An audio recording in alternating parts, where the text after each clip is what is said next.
Hello friends, இப்போ நீங்கள் பார்க்குறது வந்து 1/2 கிலோ மட்டன் பிரியாணி எப்படி செய்யறதுன்னு பார்க்குறேன். அதுக்கான பொருளை தான் இப்போ நீங்கள் பார்த்துட்ருக்கீங்க. அதுக்கு தேவையான பொருட்கள்: வெங்காயம் முதல்ல நல்லா வறுத்துக்கணும். அதுக்கப்புறமா பட்டை, லவங்கம், மசாலா, ஏலக்காவை போட்டு இதுக்கு மேலே எந்த மசாலாவும் போடக்கூடாது. அதுக்கப்புறம் கொஞ்சம் கொத்தமல்லி, வெங்காயம் நல்லா கோல்டன் ரோஸ்ட்டாக இருக்கணும். போட்டு நல்லா அடிப்படியாகவும் வதக்குங்க. வெங்காயம் பொரிஞ்சிருக்கணும். அதுக்கப்புறமா காஷ்மீர் சில்லி பவுடர் ஒரு ஸ்பூன் போடுங்க. போட்டு அதான் கலருக்கு. அப்புறம் தக்காளியை போட்டு நல்லா வதக்கணும். பார்த்திங்களா மட்டன் எப்படி இருக்குன்னு. அப்புறம் வந்து ஒரு 1/2 கிலோவுக்கு வந்து ஒரு 50 இல்லை 70 கிராம் தயிரை ஊற்றி நல்லா கிண்டிக்கணும் புளிப்புக்காக. அதுக்கப்புறம் அந்த மட்டனை போட்டு அந்த எண்ணெய் அந்த கிரேவிலேயே மட்டன் ஊறணும். ஊறிட்டு நல்லா அதை ஒரு கிண்டி கொஞ்சம் ஹை ஃப்ளேமில் இப்போ வச்சிடணும்.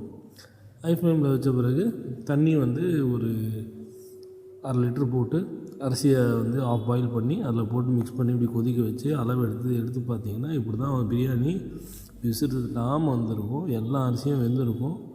அடியில் கிளறினீங்கன்னா கூட உங்களுக்கு எந்த இதுவுமே இருக்காது. பாருங்கள் எவ்வளோ நீளமாக அரிசி பூ மாதிரி வந்திருக்கு. பார்த்தீங்களா?